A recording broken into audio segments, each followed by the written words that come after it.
Hello friends, പുതിയൊരു promo റിവ്യൂയിലേക്ക് എല്ലാ കൂട്ടുകാർക്കും സ്വാഗതം. അങ്ങനെ നമ്മുടെ മനു ആണെങ്കിൽ സുലോചനയുടെ അടുത്ത് പറയുന്നുണ്ട് കേട്ടോ, നമ്മൾ കേട്ടതും കണ്ടതും ഒന്നും അല്ല സത്യം എന്ന്. ഇത് കേൾക്കുമ്പോൾ സുലോചന പറയും, ബാലേട്ടന്റെ മനസ്സിൽ ആകെ ഒരു പെണ്ണ് മാത്രമേ ഉണ്ടായിട്ടുള്ളൂ, അത് വൈജയാണെന്നും ചെറുപ്പം മുതലേ അങ്ങനെയാണെന്നും പറയുന്നു. പിന്നീട് കാണിക്കുന്നത് നമ്മുടെ ബാലേന്ദ്രൻ വീട്ടിൽ വരുമ്പോൾ അലീനയുടെ അടുത്ത് ഹോസ്പിറ്റലിലേക്ക് വരുന്ന കാര്യം സംസാരിക്കുന്നുണ്ട്. എന്നിട്ട് പറയും, നീ അവിടെ വന്നാൽ എന്താവുന്നൊന്നും എനിക്കറിയത്തില്ല, പക്ഷേ നിനക്ക് പോയി കാണാം എന്ന് പറയുന്നുണ്ട്. അങ്ങനെ നമ്മുടെ അലീന വരുന്നുണ്ട് കേട്ടോ വൈജയെ കാണാൻ വേണ്ടിയിട്ട്.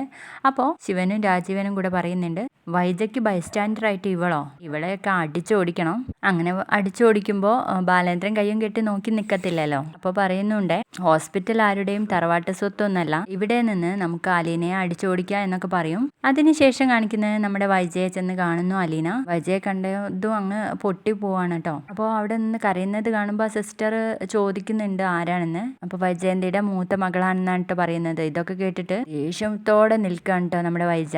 ഒന്നും സംസാരിക്കാനും പറ്റത്തില്ലല്ലോ. അതിനുശേഷം കാണിക്കുന്നത് നമ്മുടെ വൈജയന്തിയുടെ ആ ഒരു കൈ, നിശ്ചലമായി കിടക്കുന്ന ആ ഒരു കൈ ഇങ്ങനെ പിടിച്ചിട്ട് പറയും, സുഖമാവുന്നത് വരെ ഞാൻ നോക്കിക്കോളാം കേട്ടോ എന്ന് പറയുന്ന ഒരു അടിപൊളി പ്രൊമോ ആണ്. നാളെ